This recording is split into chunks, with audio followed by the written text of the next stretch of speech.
통해서 이 스데반의 설교는요, 아브라함과 이삭, 야곱을 지나서 요셉의 이야기를 말하고 있습니다.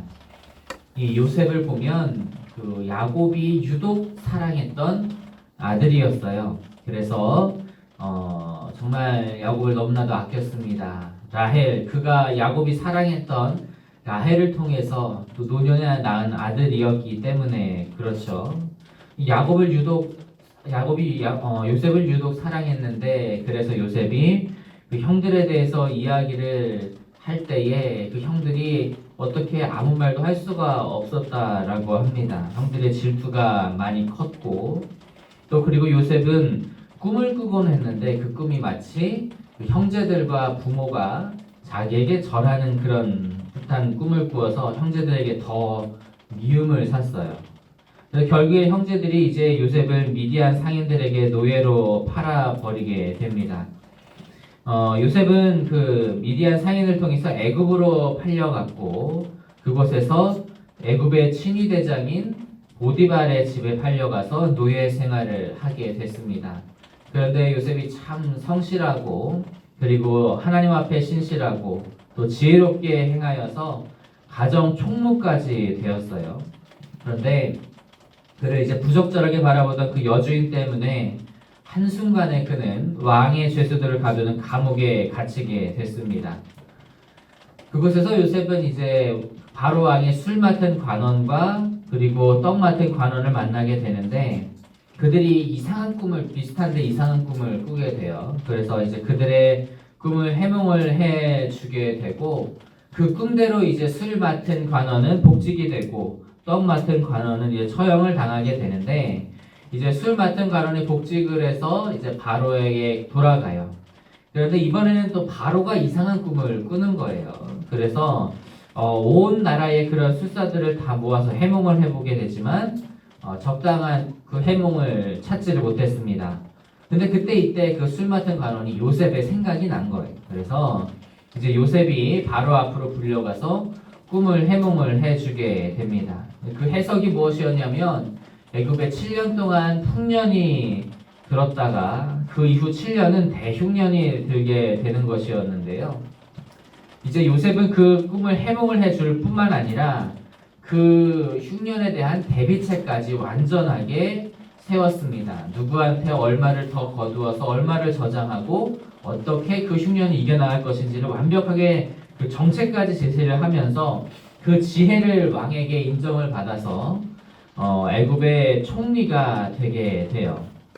그리고 그래서 이제 그 7년에 요셉의 예언대로 7년의 풍년이 찾아왔다가 흉년이 다가왔을 때에 요셉의 정책대로 이제 준비한 양식들을 이제 꺼내어서 이제 생활을 하게 됩니다.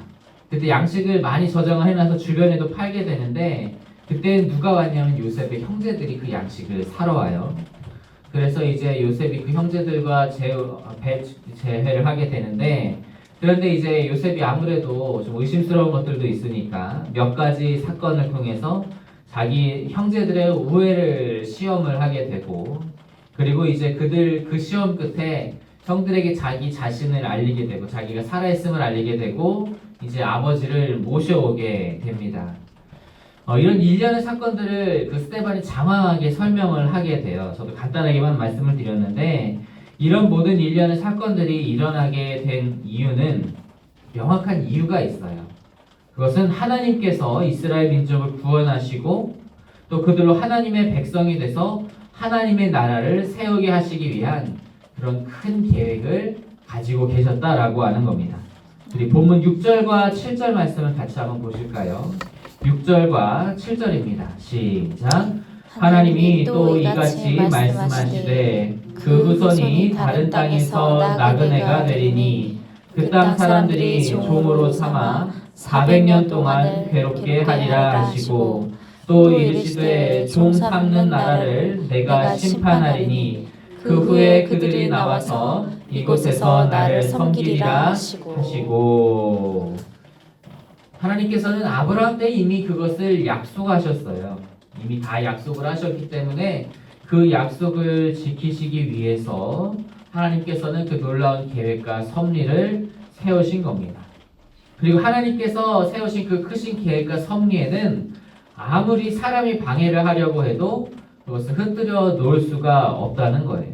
우리 본문 9절과 10절을 한번 보실까요? 9절과 10절입니다. 시작.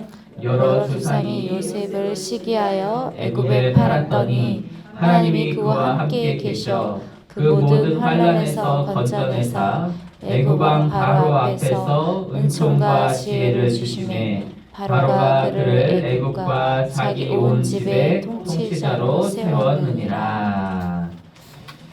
자, 보시면 요셉은 형제들에게 노예를 팔리는 비극을 맞았고요. 또 애굽에서도 어느 정도 자리를 잡는 줄 알았는데 여주인 때문에 쌓였던 모든 것이 다 물거품으로 돌아가는 그런 비극을 겪었습니다. 하지만 하나님께서는 모든 상황을 하나님의 계획으로 다 인도하셔서 결국에는 요셉이 하나님께서 정하신 애굽의 총리의 자리에까지 이르게 하셨다라고 하는 거예요. 그래서 우리는 하나님의 섭리가 인간의 모든 것을 뛰어넘으시는 위대한 것이라는 것을 믿어야 할 줄로 믿습니다. 아멘. 하나님의 그 위대한 섭리, 특히 우리를 향한 그 위대한 섭리 또한 사람이나 원수가 바꿀 수가 없습니다. 하나님은 우리를 향하여도 하나님 나라로 인도하실 그 섭리를 가지고 계세요. 하나님은 그 일을 위해서 독생자 예수 그리스도를 이 땅에 보내셨고 또 십자가에 달리게까지 하셨습니다. 그리고 또 죽으셨던 예수님을 부활하게 하셔서 우리에게 소망을 주셨고요. 2000년이 지난 시간이 흘러 그 복음이 지구 반대편에 있는 지금의 우리에게까지 다다르게 하셨습니다. 이 모든 것이 하나님의 위대한 섭리이고 그 위대한 섭리는 그 어느 누구도 깰 수가 없는 거예요. 그래서 로마서 8장 마지막에는 그런 말씀들이 있어요. 누가 우리를 그리스도의 사랑에서 끊으리요? 환난이나 공고나 박해나 기근이나 적신이나 위협이나 칼이랴. 내가 확신하노니 사망이나 생명이나 천사들이나 권세자들이나 현재일이나 장래일이나 능력이나 높음이나 깊음이나 다른 어떤 피조물이라도 우리를 우리 주 예수 그리스도 안에 있는 하나님의 사랑에서 끊을 수 없으리라. 아멘. 그 놀라운 섭리로 우리를 주님의 품으로 인도하시는 하나님께 감사해야 할 줄로 믿습니다. 아멘. 그 섭리로 가장 큰 은혜와 사랑을 주셨으니 오늘도 주님께 감사하며 그 섭리와 그 신실하심을 신뢰하면서 살아갈 수 있는 저 여러분 되시기를 간절히 소망합니다. 아멘.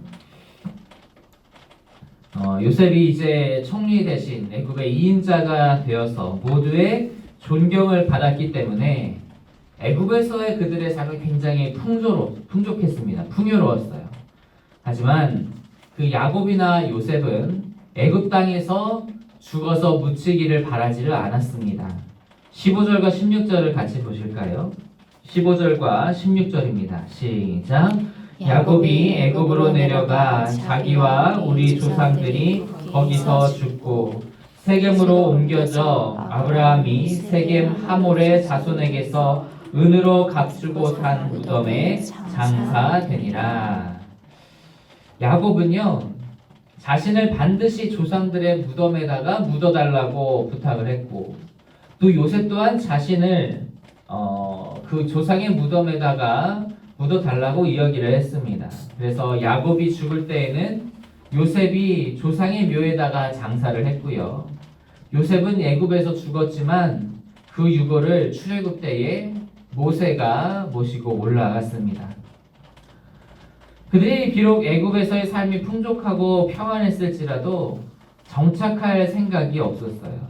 왜냐하면 하나님께서 약속하신 땅을 늘 마음에 품고 그것으로 돌아갈 것을 생각하면서 살았기 때문에 그렇습니다. 우리 또한 돌아가야 할 본향이 있습니다. 바로 하나님의 나라인 줄로 믿습니다. 아멘. 이 세상에서의 삶은 뭐 길다고 하면 길다고 할 수 있지만 사실 영원에 빗대어 보면 짧은 삶입니다. 하지만 하나님 나라에서 우리가 누릴 삶은 영원합니다. 아멘. 그렇기 때문에 우리는 그 돌아갈 본향을 바라보면서 살아가야 하고 아멘. 그 본향을 준비하는 삶을 살아가야 하는 것입니다. 아멘. 하나님의 위대한 섭리 가운데 우리를 하나님 나라로 인도하시리라고 그렇게 약속하시고 다 준비해 놓으셨으니 아멘. 이제는 하늘 본향을 바라보며 사모하며 그 하늘 나라를 소망하며 오늘도 살아갈 수 있는 저 여러분이 다 되시기를 주님의 이름으로 축복합니다. 아멘.